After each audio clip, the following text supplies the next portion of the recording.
profe. Buen día, profe. Buen día, profe. Buenos días, profe. Buenos días. Los chicos que no pueden entrar ahora, por favor, van a entrar en el otro turno.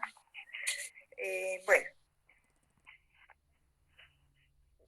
estamos, como no se dio la clase la semana pasada, estamos un poquito, atrasados con una clase. Bueno, vamos a continuar entonces. Estábamos viendo hemodinámica. Nos queda, vimos la relación, ¿no es cierto?, que hay entre el área de sección transversal y la velocidad de flujo. Luego vemos la relación que hay entre la presión y la velocidad. Acá vamos a ver el punto que no vimos, ¿no es cierto?, cuando vimos los principios de la hidrostática, donde nos quedaba el principio de Bernoulli, que tiene su aplicación, digamos, acá, cuando vemos la relación entre la presión y la velocidad. Bernoulli, ¿no es cierto?, fue el que utiliza por primera vez el término hidrodinámica, y él describe por vez primera, ¿no es cierto?, el efecto que ejerce la velocidad sobre la presión, digamos, en un fluido en movimiento. Entonces tenemos un gráfico, ¿no es cierto?, en el apunte. Si ustedes lo revisan luego, los voy a mostrar para que lo recuerden. Si bien sobre Bernoulli, digamos, tenemos esto que tenemos acá en el apunte, pero luego también tenemos,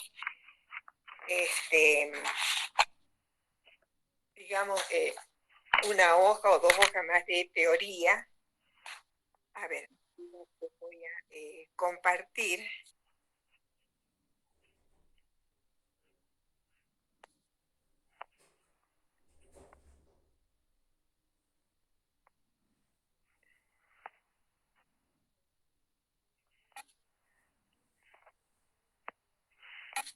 Ahora, un minutito.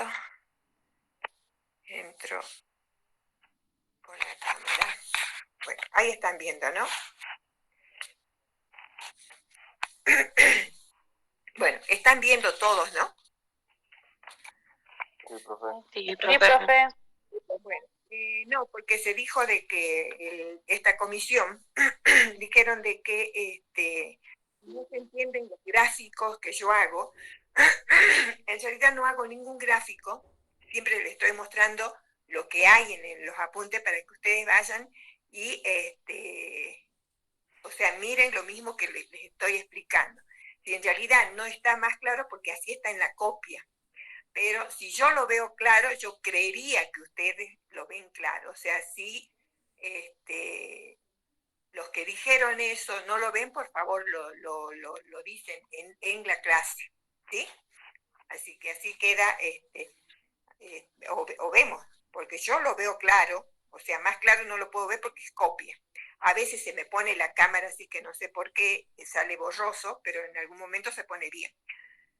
Bueno, este gráfico lo tienen ustedes en el apunte, dice, como dice allí, principio de Bernoulli. Eso tenemos poco, pero después de esto hay dos hojas que sacamos, pero es más física eso que la aplicación, digamos. Por ahí tienen mucha teoría, pero si ustedes la leen, cierren los micrófonos, si no, bueno, si va a hablar alguien. Bueno, entonces, estábamos viendo, ¿no es cierto?, que hemos dicho de que él describe por primera vez el efecto que ejerce la velocidad sobre la presión en un fluido en movimiento. O sea, esto, ¿no es cierto?, es, digamos, digamos, como un tubo, decimos siempre, describimos, ¿no es cierto?, al circulatorio. Entonces acá donde dice lento, esto se refiere, ¿no es cierto?, a la velocidad. Y tenemos acá la presión. Entonces ustedes si analizan, dice lento, rápido, lento, y acá la presión, acá hay menor presión donde dice rápido, y donde dice lento hay mayor presión, o sea, está con digamos, el dibujo. por qué, ¿no es cierto?, aumenta la presión, o sea, entonces dijimos el efecto que ejerce la presión o la velocidad sobre la presión. Eso es lo que se describe primero. Ahora, en este diagrama lo que nosotros estamos viendo es por qué la presión, o sea que vamos a demostrarlo de alguna manera, por qué la presión, ¿no es cierto?, disminuye cuando, ¿no es cierto?, la velocidad del fluido se incrementa, o sea, cuando decimos que es rápido acá. Y por qué la presión aumenta, ¿no es cierto?, cuando la velocidad se reduce. Eso es lo que dice Bernoulli. La ecuación de Bernoulli, ¿no es cierto?, se puede, digamos, podemos decir que es una de las que, explica, digamos, la conservación de la energía para, ¿no es cierto?, el flujo de fluidos. Vamos a considerar, ¿no es cierto?, acá un líquido sin viscosidad, o sea que fluye en un tubo horizontal, como es esto, ¿no es cierto?, un tubo horizontal, y entonces si decimos que no tiene viscosidad, no descartamos nosotros, o sea, no tomamos en cuenta la energía que se pierde, ¿no es cierto?, por rozamiento. Y tampoco, digamos, las variaciones de energía potencial, digamos, por cambios de altura del líquido. Entonces, descartamos esto y la energía de este fluido, ¿no es cierto?, va a depender, ¿no es cierto?, de la suma de la energía potencial, que es presión, y de la energía, ¿no es cierto?, cinética, que sería un medio de densidad por velocidad al cuadrado, que ustedes lo tienen en la hojita, ahora les muestro en el apunte.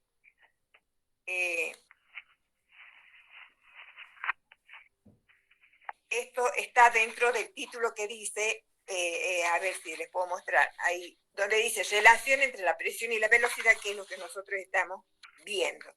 Entonces, como descartamos viscosidad, entonces dice que la energía, ¿no es cierto?, del fluido va a depender, ¿no es cierto?, de la suma de la energía potencial, que es la presión, más un medio de la densidad por la velocidad. Va a depender de eso. Y Bernoulli, ¿no es cierto?, considera que la energía total, o sea, que la suma esta, o sea, sería potencial y cinética, es igual a constante. Él dice que eso es constante. Entonces, la conclusión es que en dos puntos, ¿no es cierto?, diferentes de un mismo diámetro, como el que acabamos de ver acá, ¿no es cierto?, entonces, tenemos acá, entonces decimos que en dos puntos, como vemos acá, este es uno y este sería otro, ¿no es cierto? O sea, que son, digamos, es un mismo tubo, pero ese tubo tiene diferente diámetro de sección transversal, dice que va a existir la misma energía. En esos dos puntos va a existir la misma energía. Y entonces, como dice que existe la misma energía, la ecuación que acabamos de ver recién se transforma en esta ecuación, que ustedes también la tienen si siguen leyendo el apunte, ¿no es cierto? A ver. Se transforma en esta ecuación. Ay, ahora falta que no se vea clarito. Esta la tienen en el apunte. Como les digo, que ustedes tienen que ir leyendo. No sé por qué esta hojita no se ve clara, pero está claro, digamos, en el apunte. Es la misma que vimos recién, o sea, energía potencial, que es presión más un medio de densidad, esto sería en un punto, por eso lo llama V1, que es igual a P2, porque es en el otro punto, más un medio de la densidad por la velocidad en 2, entonces va a ser igual, dice. O sea que tiene, digamos, esa suma de energías tiene que ser igual en los dos puntos. Aunque vimos nosotros que cuando la velocidad es mayor, la presión es menor, ¿no es cierto? O sea que la velocidad del fluido, ¿no es cierto? Y por lo tanto su energía cinética es mayor en el segmento, digamos, estrecho, como vimos en el gráfico, en el primer gráfico. ¿A dónde está el gráfico? Ahora un ratito.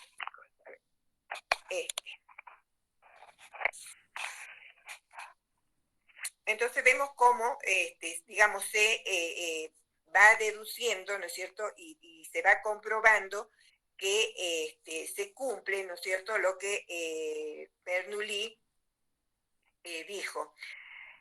Entonces, o sea que decimos, la velocidad del fluido y por lo tanto su energía cinética, eso es de acuerdo a la formulita que vimos, es mayor, ¿no es cierto?, en el segmento estrecho del tubo.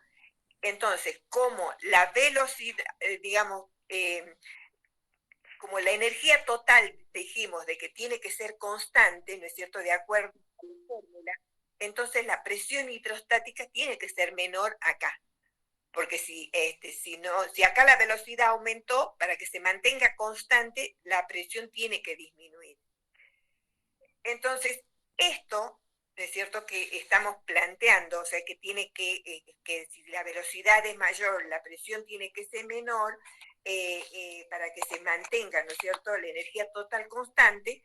Ese es, digamos, el eterno problema que tienen, ¿no es cierto?, los hemodinamistas o los médicos cardiólogos, ¿no es cierto?, que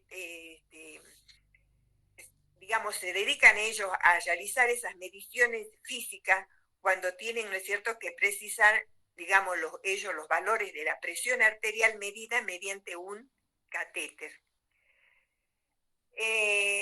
Digamos, en ingeniería, ¿no es cierto?, como yo les digo siempre, digamos, en la parte física, ¿no es cierto?, estos artefactos que sirven, ¿no es cierto?, para realizar estas mediciones de presión se denominan tubos de Pitot, pero en medicina estos artefactos, ¿no es cierto?, que se utilizan son similares a esos tubos de Pitot, pero se denominan catéter. O sea, eso, digamos, lo sentimos, ¿no es cierto?, nombrar, y ustedes, bueno, se tienen que familiarizar con ese término también. Y el primer cateterismo lo realizó Frohman, digamos, el cateterismo venoso, el primer cateterismo en una persona, ¿no es cierto?, en una persona viva. Y por supuesto que ustedes tienen relatado ahí un poquito en el apunte cómo lo hizo, digamos, todo el tiempo que le llevó, trabajar por supuesto con cadáveres, ¿no es cierto?, para tener la práctica esta de digamos, hacer el cateterismo, que es una forma de medir, ¿no es cierto?, en forma directa la presión, o sea, canalizar una vena y llegar, ¿no es cierto?, hasta, qué sé yo, vena cava. Ustedes tienen relatado eso ahí, o sea que decimos que gracias a su experiencia, ¿no es cierto?, se pudo desarrollar este procedimiento que se llama cateterismo, y ahora sabemos que es un recurso muy útil y frecuentemente realizado, no solo en vía venosa, sino también en la arterial. Bueno, con eso vemos la relación que hay, ¿no es cierto?, entre presión y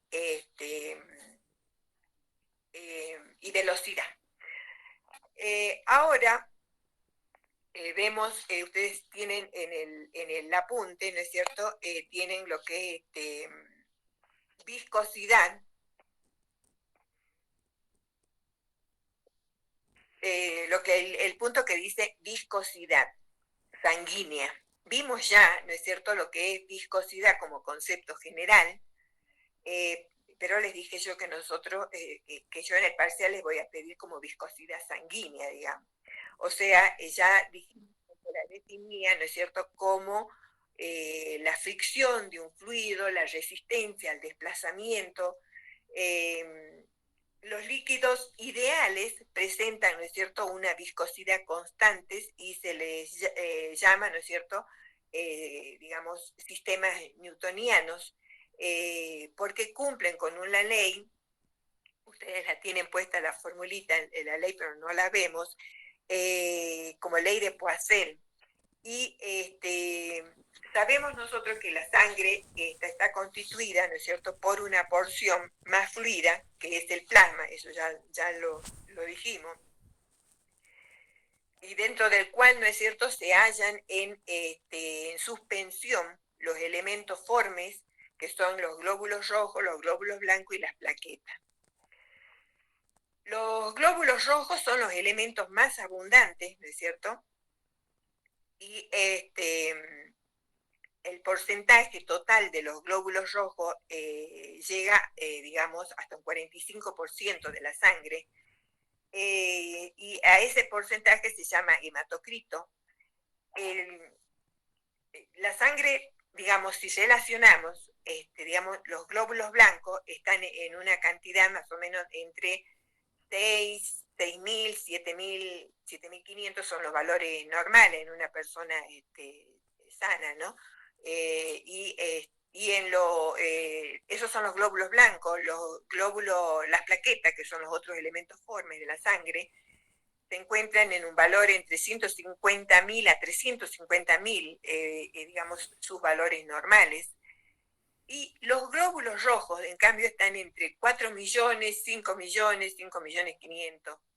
O sea que vemos, ¿no es cierto?, la diferencia que hay. Por eso generalmente decimos, bueno, sí, la parte, digamos, que en mayor porcentaje se encuentra, y por ahí se considera, siempre se dice hematocrito, y es porcentaje de glóbulos rojos. Buen día, profe, disculpe. Sí. Profe, yo me podría desconectar porque tengo turno ahora en el médico. Bueno, sí, vos te pierdes la clase. Disculpe, no, profe, era para avisarle. Bueno. Entonces, ¿qué les parece a ustedes? Estamos hablando, ¿no es cierto?, de viscosidad sanguínea. ¿Qué elementos me aumentan o me disminuyen la viscosidad sanguínea? ¿Qué les parece? Los glóbulos rojos. Bien, o sea, pero tenemos que hablar de elementos formes. Entonces, los que aumentan en sí son los glóbulos rojos, los glóbulos blancos y las plaquetas. En realidad, porque, por ejemplo, una sangre es menos viscosa. Profe, disculpe. Sí. Hay un micrófono prendido, no se le escucha. Por favor. Bien. Entonces,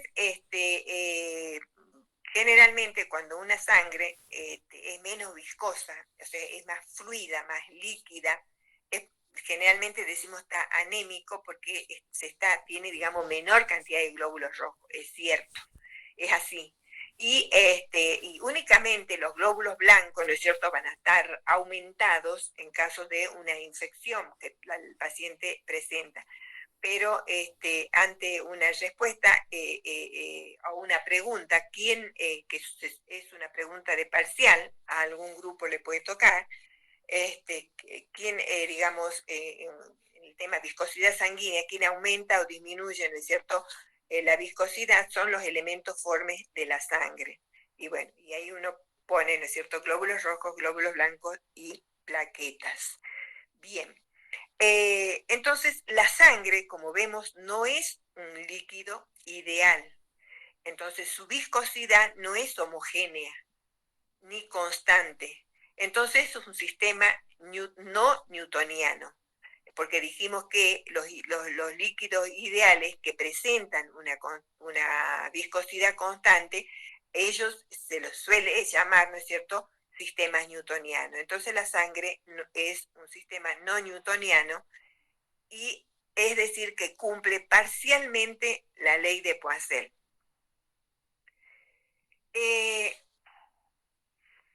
Las variables de interpretación, ya vimos nosotros, ¿no es cierto?, vimos que era el diámetro del vaso, o sea que lo vimos como área de sección transversal, y la velocidad de circulación.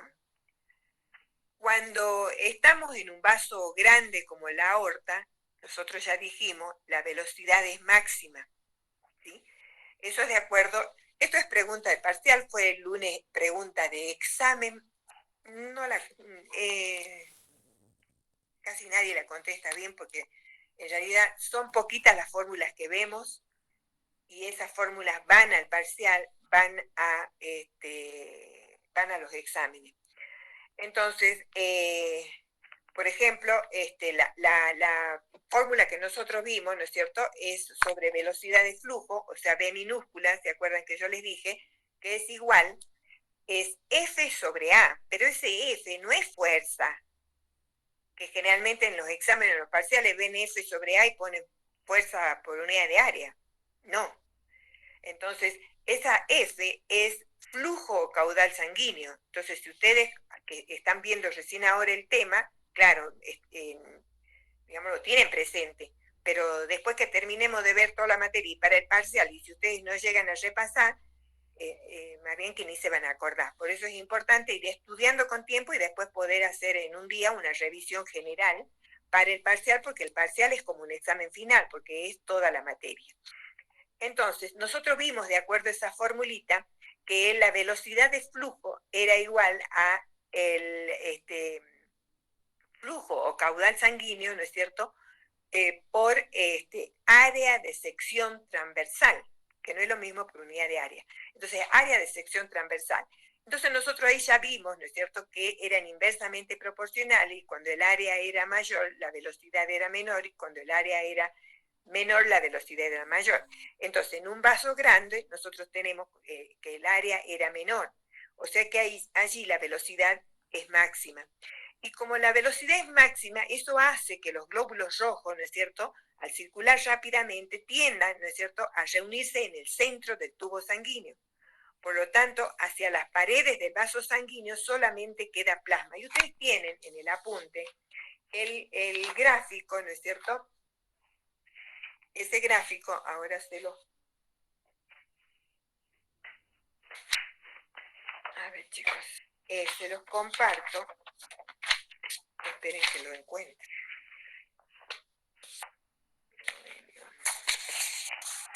Tienen un dibujito.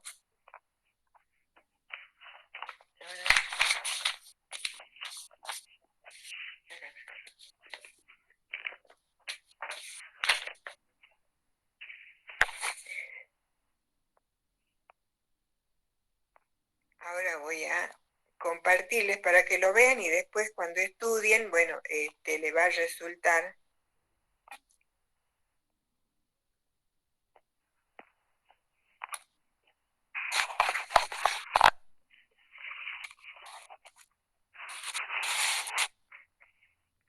Es ese.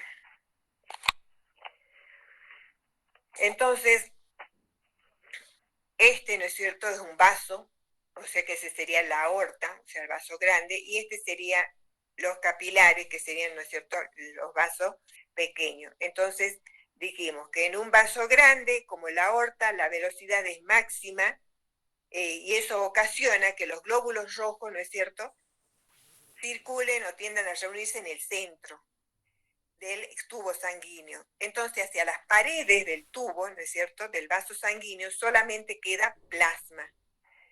Si a este nivel, vaso grande, nosotros medimos la viscosidad de la sangre, entonces, ¿qué viscosidad tendrá?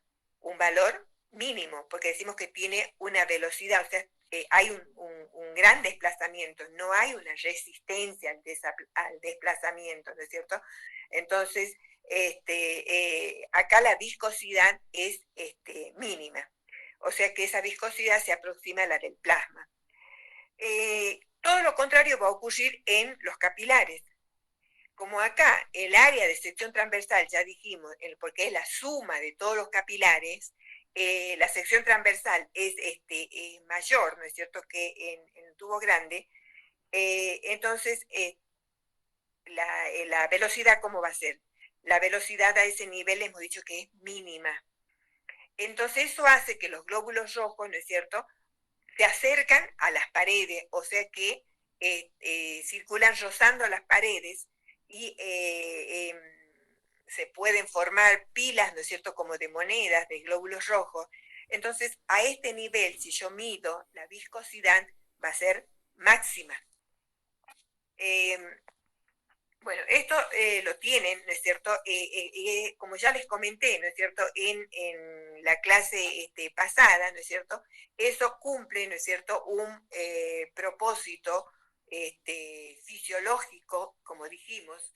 O sea que el propósito, ¿no es cierto? Es que a nivel de los vasos grandes haya, ¿no es cierto? Flujo, desplazamiento. Entonces, allí la velocidad es máxima. En cambio, en los capilares, ¿qué es lo que tiene que ocurrir ahí? El intercambio gaseoso. Entonces, allí hace que los glóbulos rojos, ¿no es cierto?, tengan que estar, ¿no es cierto?, en contacto con las paredes, ¿no es cierto?, de los capilares. Bueno, eso es, como ven, hay una relación entre velocidad de flujo, área de sección transversal y disco. Esto es pregunta este tema digamos, de parcial. Bueno, luego tenemos el tema de relación, ¿no es cierto?, entre presión y flujo. Siempre, ¿no es cierto?, necesitamos, para que haya flujo, ¿no es cierto?, se necesita una gradiente de presión para que exista ese flujo. Y por supuesto, en el aparato, ¿no es cierto?, circulatorio, esa, digamos, está determinada, ¿no es cierto?, por la presión arterial y por la presión venosa. La presión la caída, digamos, de presión ocurre a nivel, digamos, de las arteriolas. Eso también tienen un gráfico, pero esto es lo importante, que ustedes, yo no les hago gráficos, los gráficos los tienen en los apuntes, que ustedes van leyendo y van viendo, están en los apuntes, y este gráfico, acá, ahí nomás está, digamos, van leyendo y les va diciendo tal figura o no. A ver, chicos, ahora les entro a compartir. A ver.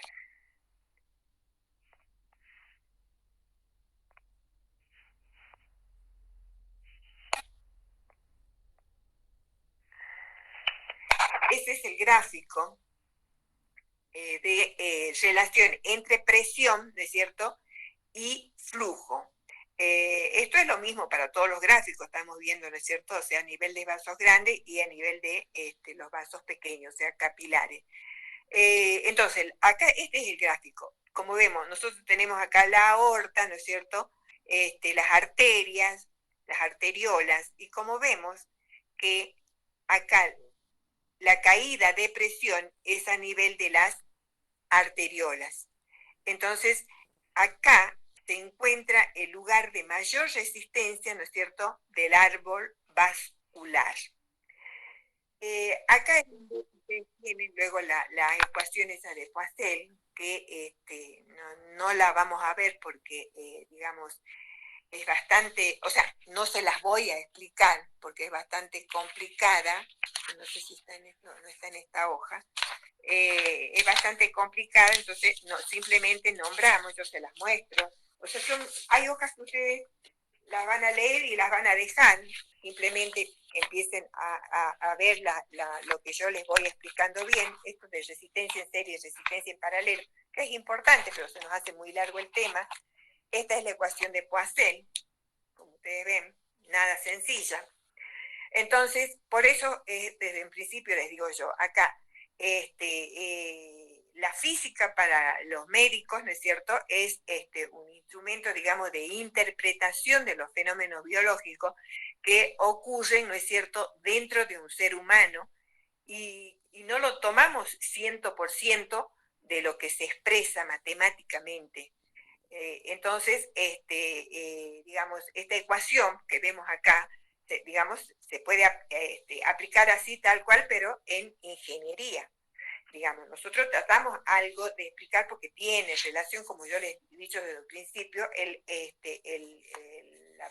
nuestro cuerpo humano, ¿no es cierto?, es una maquinaria.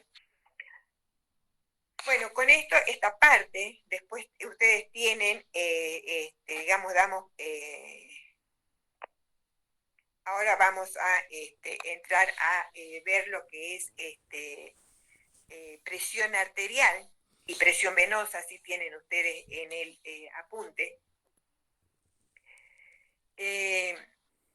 La presión arterial, ¿no es cierto?, puede medirse sobre cuál...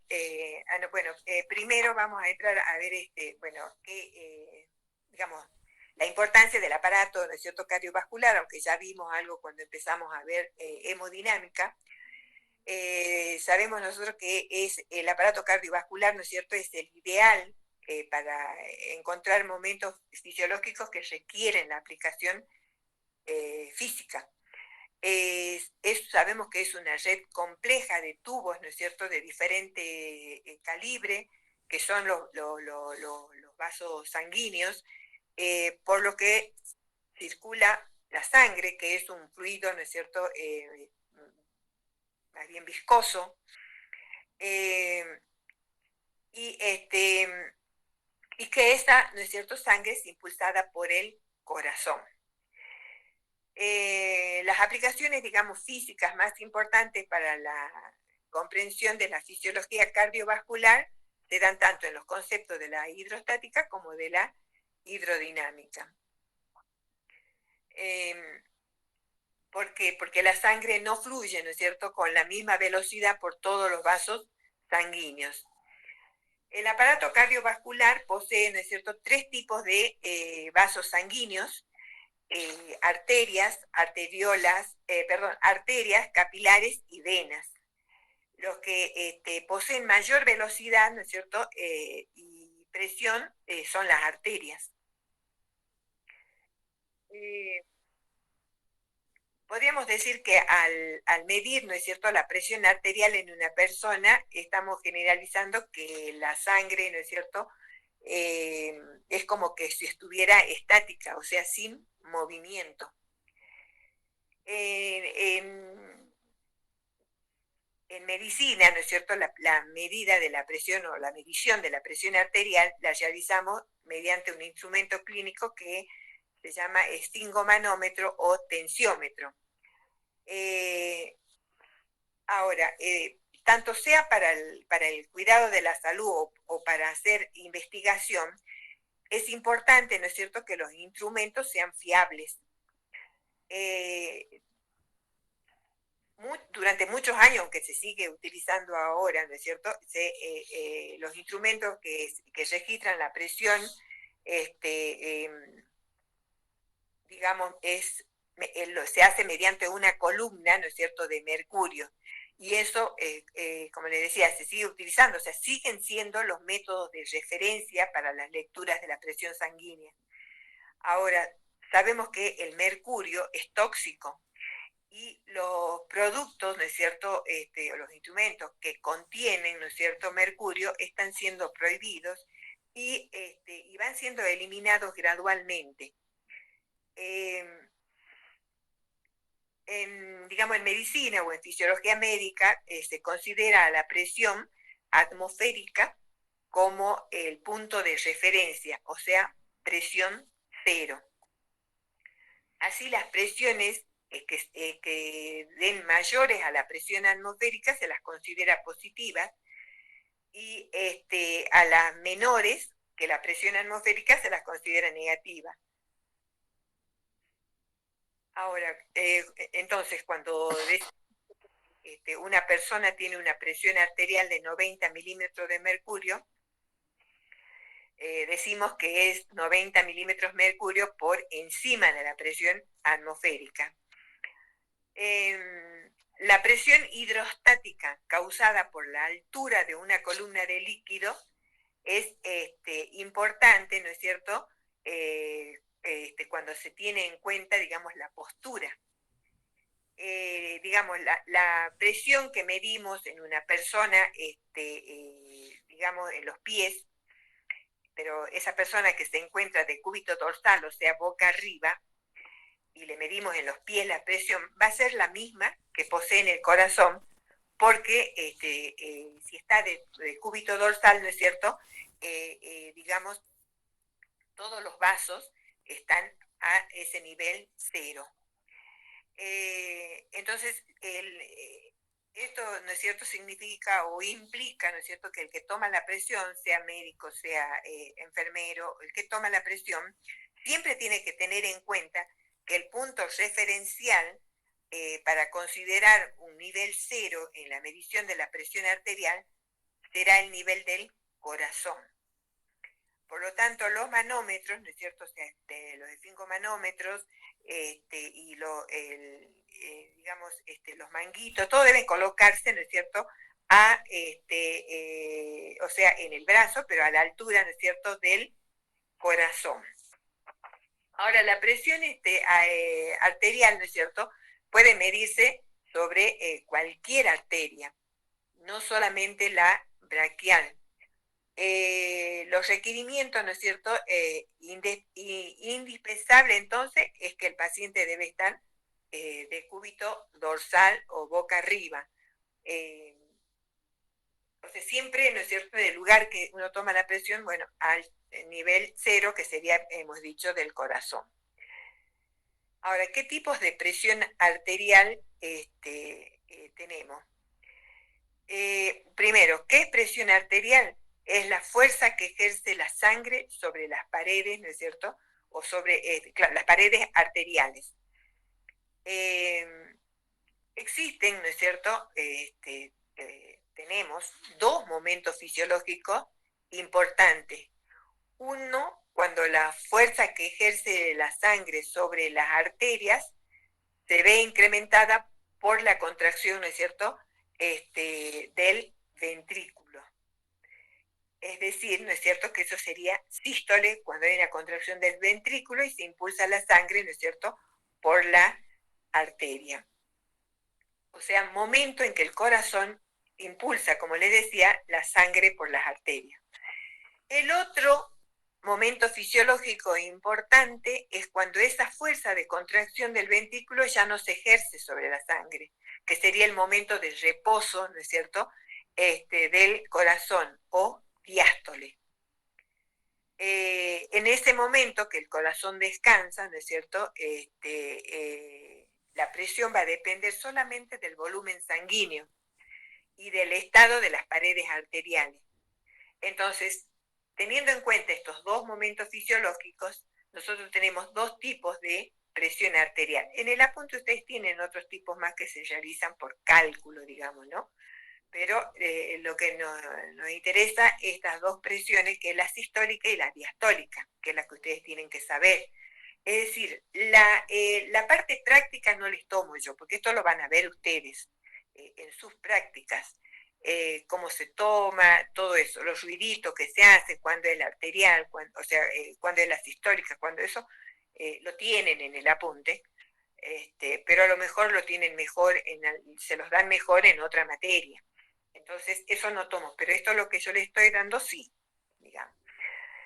Entonces, los dos tipos de presión que yo pido en el parcial son esta sistólica y diastólica. O sea, sistólica es la que depende entonces, como dijimos recién, del momento fisiológico de contracción del corazón. Entonces, en una persona adulta normal, ¿no es cierto?, el valor es aproximado en 120 milímetros de mercurio. La diastólica, como dijimos, es la que depende, ¿no es cierto?, o sea, que cuando el corazón descansa, o sea, que depende, ¿no es cierto?, del volumen sanguíneo y del estado, ¿no es cierto?, de las paredes arteriales. Como dije recién, se establece durante el intervalo en que el corazón, ¿no es cierto?, descansa. Y su valor en un adulto normal es de aproximadamente 80 milímetros de mercurio. Esos valores, decimos aproximado, porque, bueno, dependen, no todos tenemos la misma presión, digamos, algunos, nuestra normal es más baja que otros, ¿no es cierto? Entonces, pero eso es un valor, digamos, de referencia. ¿Por qué es importante conocer la presión arterial? Aunque la medida de la presión arterial, ¿no es cierto?, es, digamos, una exploración rutinaria hoy en día, ¿no es cierto? Siempre nos tenemos que tomar la presión. Los resultados de esa medida de presión, ¿no es cierto?, es lo que nos permite diagnosticar la hipertensión. Independientemente de otros, ¿no es cierto?, exámenes que se puedan hacer o de otros test de laboratorios que se hagan, es la que a mí me da el diagnóstico, es la medida de la presión. Entonces, es como con esta medida que es tan importante, porque con el valor que yo estoy dando, estoy diciendo esta persona es enferma o es sana, entonces debemos disponer, ¿no es cierto?, de hacer una medida, una medición precisa de esta presión. Digamos, tiene que ser precisa, ya sea para que hagamos el diagnóstico de que tiene este paciente una hipertensión, o bien, ¿no es cierto?, hacer una prevención, o bien hacer el tratamiento, ¿no es cierto?, ya de esto. Y también, por ejemplo, de enfermedades relacionadas. Digamos, la hipertensión es tan importante, ¿no es cierto?, hacer su diagnóstico porque puede anteceder, ¿no es cierto?, a una cardiopatía, a un infarto y hasta una insuficiencia renal. Como vimos, ¿no es cierto?, o ya les comenté el método directo, o sea, en cuanto a métodos, tenemos, digamos, dos métodos para hacer, digamos, la medida de la presión arterial. Uno que se llama directo, que directamente, digamos, no se realiza de manera rutinaria, consciente, ¿no es cierto?, porque eso implica hacer punzar una arteria y eso tiene sus riesgos. En cambio, el directo, que es el otro método, es el que se utiliza de manera corriente y se realiza, como dijimos, mediante un esfingomanómetro o tensiómetro. Hay factores, ¿no es cierto?, que influyen para la medida de la presión arterial, o sea, para que estas medidas sean reproducibles. Digamos, que tome quien la toma, ese paciente tenga los mismos resultados. Entonces, uno de esos sería, digamos, el ambiental, ¿no es cierto? O sea, el ambiente que dice que tiene que ser el ideal, o sea, confortable, ¿no es cierto?, donde se realice la medida, tranquilo en lo posible, o sea, sin ruidos, ¿no es cierto?, tanto con temperatura, iluminación, digamos, agradable. Eso sería lo ideal. Y el paciente, ¿no es cierto?, deberá, cuando va, digamos, llega, y no es que le tomen la presión en el mismo momento, sino que deberá estar en reposo, ¿no es cierto?, 5 minutos por lo menos, o sea, y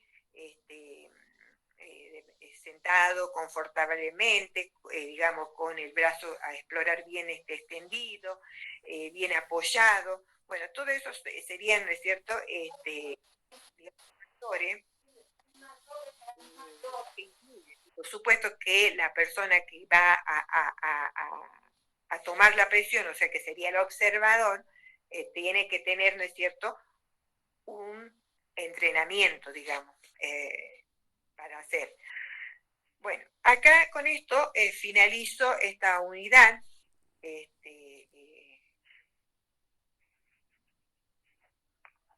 Ya en realidad con los otros grupos esta semana empiezo ya con calor y temperatura. En la próxima vamos a avanzar un poco, bueno, vamos a poner al día porque ustedes tienen 2 lunes que no son feriados y los otros grupos son feriados, digamos. Ahí nos ponemos al día. Bueno, yo no tengo las preguntas acá, pero en este momentito, pero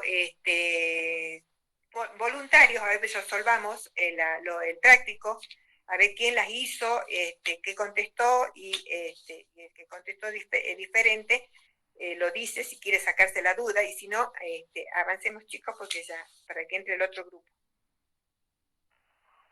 Profe, ¿resolveríamos el trabajo número 3 primero?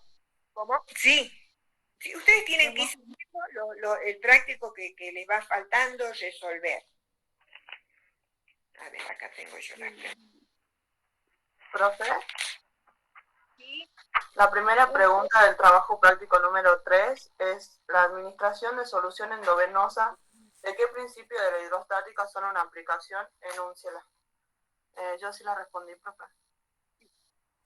La administración de soluciones endovenosas son aplicaciones de los principios de la presión hidrostática, que es la presión ejercida por un fluido en reposo. Es la presión que existe en el interior del agua actuando fuerzas perpendiculares a la superficie presionada. bien. Profe, yo tengo una respuesta A ver, de la administración de solución endovenosa. Presenta el principio de Pascal. no, Es está mal. quien formula la ley de presiones de los líquidos en reposo cerrado. Escuchen, no sigas porque está mal la tuya. O sea, está bien presión hidrostática, pero cuando expliquen de acuerdo al ejemplo que se les pidió, ¿no? O sea, que se les dio. O sea, que allí en el ejemplo, que si es administración de soluciones endovenosas, entonces, ¿cómo aplico en el principio de la hidrostática? Es sencillo, digamos, ¿no es cierto? Como que eso a lo mejor no está en el apunte, pero es sencillo decir cómo aplico en ese ejemplo la presión hidrostática, ese principio, ¿no? O sea que a menor altura, ¿no es cierto?, no vence la presión de la sangre y la sangre vuelve. Entonces, tiene que estar a determinada altura, ¿no es cierto?, para que el líquido penetre. Muy bien. La pregunta 2, ¿alguien más que lo haya hecho?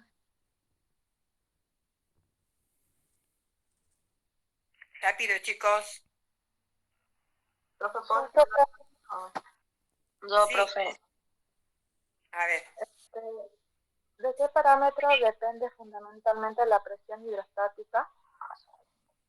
Yo puse fundamentalmente la presión hidrostática depende de los siguientes parámetros. Puede ser presión, altura y densidad del fluido. Sí, pero si ustedes leen bien, ahí dice fundamentalmente, no les dice de qué parámetro depende y me tengan que nombrar todos los parámetros de la fórmula, porque hay uno que es una constante, que es la aceleración de la gravedad. Entonces, cuando dice fundamentalmente, porque hay uno del cual depende. Fundamentalmente, si bien ustedes en el apunte, ¿no es cierto?, en la fórmula podemos decir que depende, ¿sí? Nada más que eso. Aclararles nada más para que lo tengan en cuenta. Sí, y el ejemplo. Yo puse una sección de la sonda, no aumenta la presión si se utiliza el mismo líquido desde la misma altura, sin embargo, al duplicar la altura del líquido de la presión también se duplica. ¿Puede ser? Sí, pero ¿cuál era el ejemplo? Vos me hablas de sonda, pero eso es el caso de las enemas, ¿sí? Exacto. Bueno, sí, se nombra primero dónde es y luego está bien, está perfecto. La 3.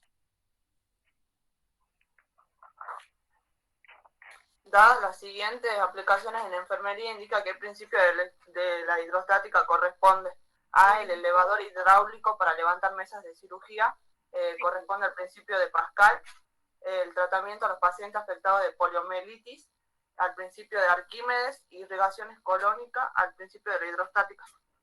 Muy bien, muy bien. La 4.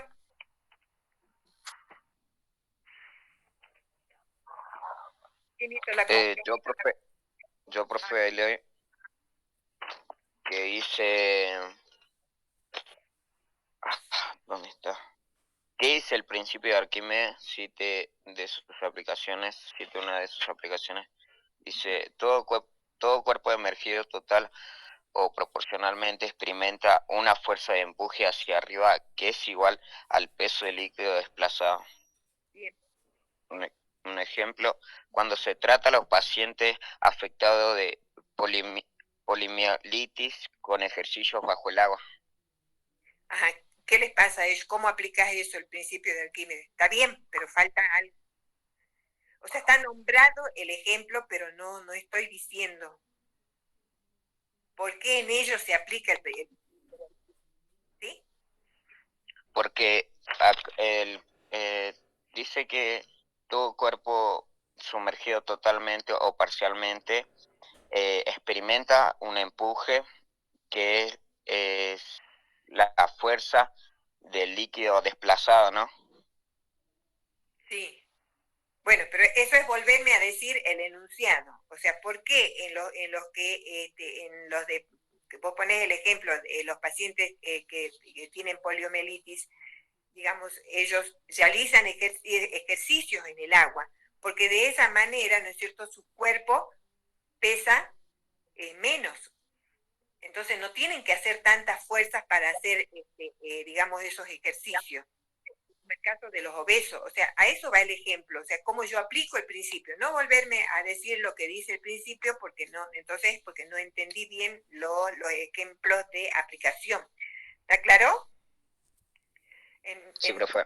Los ejemplos ustedes busquen cómo se aplica, con sus palabras, o sea que esto es así, es entender bien, ¿no es cierto?, lo que dice el principio y cómo aplico yo, o los obesos, por ejemplo, también. Ellos normalmente no pueden hacer ejercicio, ¿no es cierto? O sea, les cuesta, no pueden mover su cuerpo, sus brazos, caminar mucho. En cambio, en el agua, la sensación es pesar menos, pesan menos. Entonces ellos ahí pueden hacer mayor cantidad de actividad. Y por el principio de Arquímedes, ¿no es cierto? Debido a eso. Bueno, la última.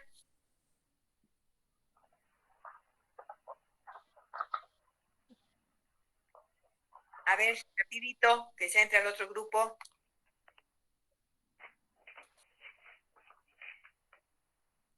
¿No le hizo nadie? Bueno, nos vemos en la clase.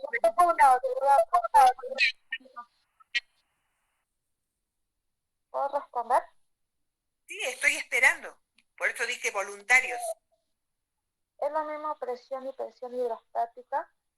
Y yo puse no porque la presión hidrostática es la presión ejercida por un fluido en reposo. Y la presión es la fuerza que ejerce por unidad de fuerza. ¿Puede ser? La fuerza por unidad de área. Ajá, sí. Bueno, muy bien. O sea que a eso, si se le eso es pregunta de parcial y ha sido pregunta de examen el lunes. A eso, si ustedes le agregan, ¿no es cierto?, la formulita, está perfecto. Las dos formulitas. Yo, profe, puse lo mismo, por eso iba a responder, pero no sabía. Está bien. Yo también puse lo mismo, profe. A eso que acaban de decir, le agregan la fórmula, está perfecto. ¿Sí? Y estaría bien justificado agregando bien la fórmula bien. Está perfecto, o sea, no está mal, lo que han dicho está bien, o sea, no lo considero mal porque está bien, pero si le agregan la formulita, está, digamos, perfecto. Bueno, chicos, nos vemos la clase que viene. No subí, bueno, esta semana no subí los prácticos, ahora voy a subir a la noche capaz. Y calor y temperatura, por favor, es un tema largo, ustedes tienen en el apunte. Chicos, es leer mucho, es leer mucho. Les vuelvo a decir de nuevo, o sea, ya creo que optar por no decir más nada, digamos, las recomendaciones, porque después los lamentos son, por ejemplo, el lunes, cuando quedan libres, cuando ya han quedado libres una vez, cuando pueden quedar, son los lamentos, chicos, pero yo creo que ya son grandes y sabe cada uno. No es fácil, son muchos los temas que tienen que ver, no lo van a ver en 2-3 días antes del parcial. Por supuesto, va a haber personas que sí, porque no todos tenemos la misma capacidad. A mí me recostaría, o sea, no puedo, tengo que ir estudiando de a poco o dedicarle una semana entera a la materia. Entonces son muchos temas, yo sé, pero no puedo dar de todos los temas, por eso les digo yo, de todos los temas. Calor y temperatura ustedes tienen bastante de apunte, pero hagan una primera lectura y después con la clase se va descartando muchas cosas que ustedes ya después para el repaso no van a leer. Entonces yo les recomiendo eso, pero ya que, como les digo, es la última recomendación que se lo hago. Y bueno, nos vemos la clase que viene, chicos, ya, y 10. Calor y temperatura, o figura como temperatura en el, creo que en el apunte. Bueno, nos vemos, chicos, la clase que viene. Chao, profe. Buen día. Profe. Vamos a hacer el parcial. Luego, profe. Chao, profe. Chao, profe. Hasta luego. Chao, profe. Hasta luego. Profe, ¿y más o menos cuándo sería el parcial? En la semana del 27 es el parcial. El parcial, bueno, va a ser un solo día, ellos ya les van a avisar, es presencial, va a ser un solo día, creo que me dijeron ya un día miércoles, pero ya les comento la clase que viene. Bien, profe.